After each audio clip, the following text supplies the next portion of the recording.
Alrighty, ninjas, we're up to number 8 of 10, and this time we've got going it alone with no support.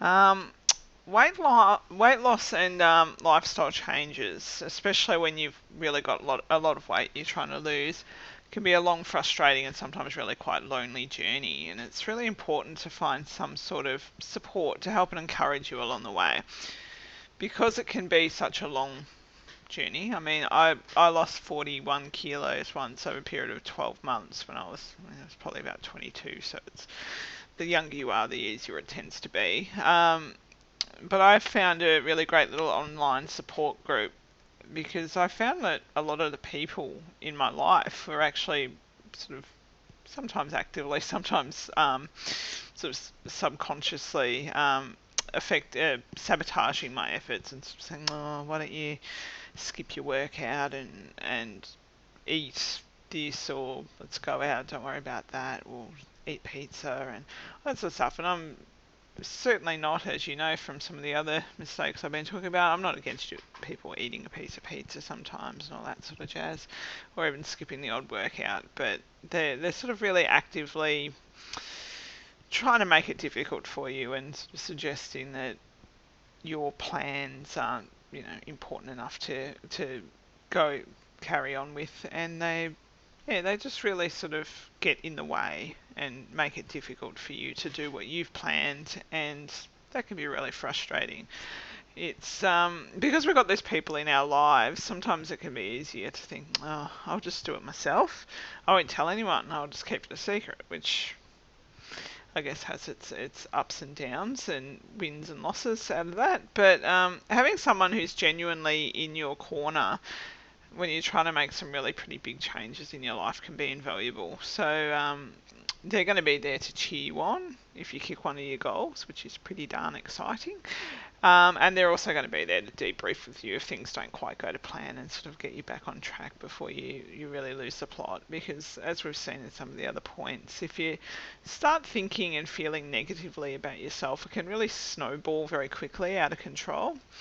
And having someone there to sort of just bounce ideas off and just have a general chat about how you're feeling about things can really make a big difference in terms of keeping you on track when you're really trying to make some pretty significant changes over the course of, it may be a couple of years. So having someone, and it might only be one person or a couple of people, they can just really make that difference between you thinking, oh, it's all too hard, and thinking, actually, no, I've really made some progress here. I'm going to keep going and taking little steps towards that healthier me that I'm trying to get to. So how do we avoid sort of ending up in this situation?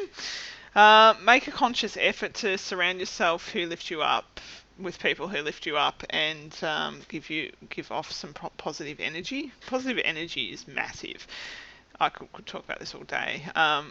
I've noticed, especially in the last year, more from a business sense, that having a positive mindset has really changed my attitude to work, and and in turn that helps me create cool stuff for you guys.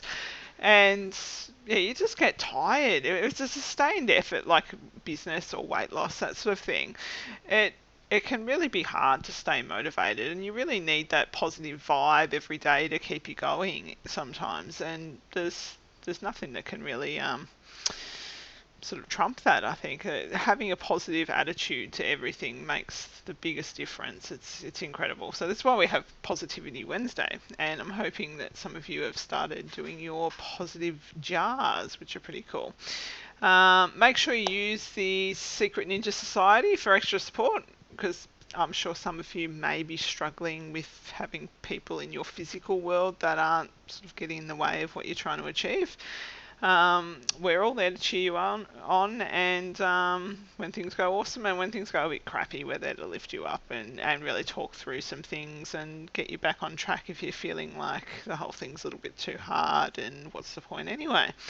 And just be conscious. I mean, you don't have to be cutting people out of your life necessarily just because they're sort of buying lollies or something like that.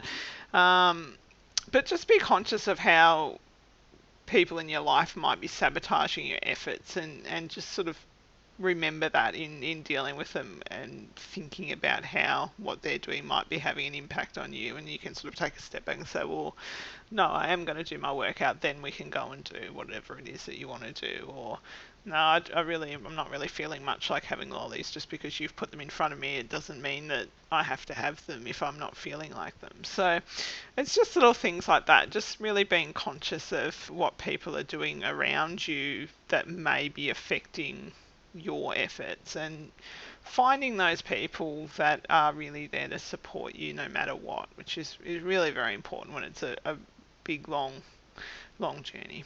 All right, so I'm going to be back with point number 9 in just a minute. See you soon.